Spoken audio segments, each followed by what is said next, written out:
your opinion? It's not. It's not controversial, but I understand the question because I had the question asked me in 2008 on our House floor, and I'll tell that story in just a minute. But I understand because I think what has happened to all of us, is as we have gone down this path, I'll put it, over many years, and we have taken money from the federal government, for example, for mandates and taken taken mandates that they didn't give us the money for. They just somehow mandated, you must do such and such now, or stop doing such and such. As we've continued to do that, we've gotten used to doing what they've told us to do. And we assume that they have the authority to do it and that we must do what they tell us to do, especially when they give us the money to go along with it. Because we all know what they often do. They say, we're going to take that money back if you don't continue to do these things we want you to do. The carrot gets smaller and the stick gets bigger. Well, it changes the way we think. It changes the way we see things, and it's a very subtle, slow thing. And so a bill comes along like this that is a statement about the Constitution. It's like, you know, God, America, apple pie, and mom, those kinds of things. Who could be against the Constitution? It's like saying the Pledge of Allegiance or you know, singing God Bless America is what this bill is like. But because we've gone down this path, some people think, oh my goodness, that's controversial because maybe the federal government wouldn't like that.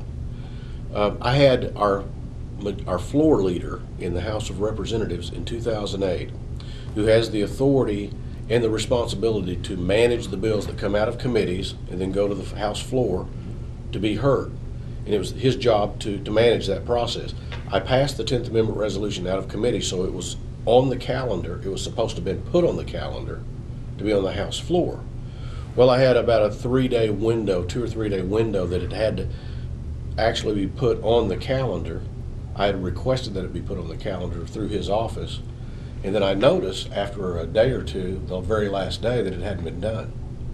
So I approached him, and he's a very busy man. You can imagine people on a floor, a legislative floor like the House of Representatives, lots of activity, and there's a lot of people coming to him asking about their bills or other things, and he's scheduling most of that activity. So I come up to him and I said, Greg, I said, I've got this bill, HJR 1003, that's supposed to be put on the calendar. I've noticed you haven't put it on the calendar yet. And he looked at me and goes, what is that bill? Which is a typical thing. A lot of legislation out there, you don't remember what it is by number. And I said, well, it's the 10th Amendment resolution. And he kind of stopped and looked at me and he goes, oh, that's that controversial bill. And it took me aback, kind of like the way you just reacted. I said, controversial? He kind of pushed, it's like pushing a button on me. I said, controversial? The Constitution's controversial? And he kind of acted a little embarrassed, and he said, can we talk about this later? Well, we talked about it a little bit later, and I told him, I said, Greg, this is the most important piece of legislation to me. I want this bill heard. Well, the issue was putting it on the calendar so it would be heard on the floor, but since that deadline had just come up and technically passed, he tried to tell me that, well, we've reached this deadline. Too late. Too late. And I said, no, Greg. I said, listen, I did everything right. It was you in your office that didn't put it on the calendar. Well, he immediately put it on the calendar. He says, I'll put it on the calendar and we'll just hope that nobody says anything about it, about the fact that it was past a deadline. Well, nobody did say anything about it, and we pushed it on through the process. But I don't say that to really mention him by name and point to him and criticize him. I mention it because that's the way a lot of people feel. We've been made to feel like that the federal government is the final say on all things, and they are not. And who would the final say be, in your opinion? It's really the Constitution, but ultimately it's the people, of course. Right. And but every public official takes an oath to uphold that Constitution for us, because it is what recognizes, it is what enumerates by recognizing. It doesn't create, it recognizes the fact that we have inherent rights, God-given rights, and they come from the Creator. They don't come from government. They don't come from man. They come from the Creator. And that's the most important job of every elected official in government at all levels, is to protect simply that Constitution, those constitutional rights. And just to clarify something quickly, sir, when you say the politicians, you're talking about federal politicians, whether it be in Congress or in the cabinet or even in the executive branch, they swear to uphold and defend the Constitution against all enemies, foreign and domestic. Now, what about you? As a representative of the state of Oklahoma in your district, do you swear an oath of allegiance to the Constitution of Oklahoma? And the United States. And? Mm-hmm. Okay, and which one, in your opinion, takes precedence? Well, it certainly is the Constitution of the United States of America. Okay. There's no question about that. No question. Good.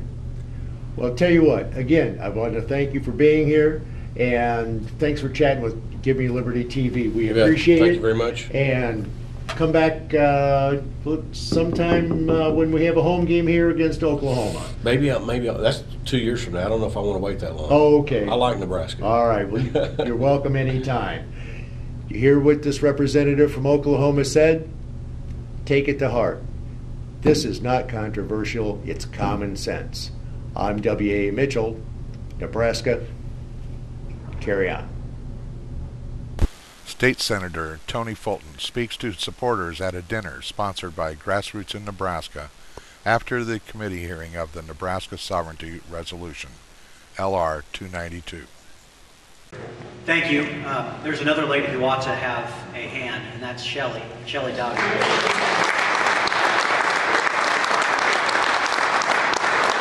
Absolutely. Well, something was said here just a second ago that average people can make a difference. And I know that I have a title of senator. And I'm proud of that title. And I am humbled that I have that title. But sometimes those titles, they cause people to forget that the senators who represent you, at least in the Nebraska legislature, are average people. Those of you most of you were there today. Those fellas and that gal that were up there on that committee, they're average people. And I'm telling you this because it's important that you never forget this. There's only one God, and we are not Him. Sometimes we get this idea in elected office. And I know this because I'm exposed to it a lot. Those of us who are in elected office, it goes to our head. We have a special title. That's not our first name. Senator, or congressman, or assemblyman, or what have you. But they're average people. 5 years ago, I was not a senator. I was a card-carrying member of the average group of rabble. And I guess I'd be a rabble-rouser now. But my wife and I, we have 6 kids. We have a big family. I have a small business. We worry about the bills. We worry about, I was just mentioning tonight, we need a new van for our kids. I mean, it's a hard deal, okay, to be in this country. It's a lot harder when you have folks that are well off, who are putting obstacles in front of us, who believe that they do not answer to us. And that seems to be what has happened over the course of some years. In Washington, definitely. When a majority of the country is opposed to a health care bill and the majority of the Congress is in favor of it, you know something is off. So if I can leave you with nothing else from this experience, I could walk out this door and get hit by a car tomorrow. I may never even see any of you again. It's only by the grace of God that I get to even move on. I hope that I can leave you with this idea, this thought, that average people always are the ones who make a difference. Show me a time in history where it wasn't a group of average people who didn't cause great change. When our Lord, some 2,000 years ago, chose His cohorts, He chose average people with faults and scars, just like us.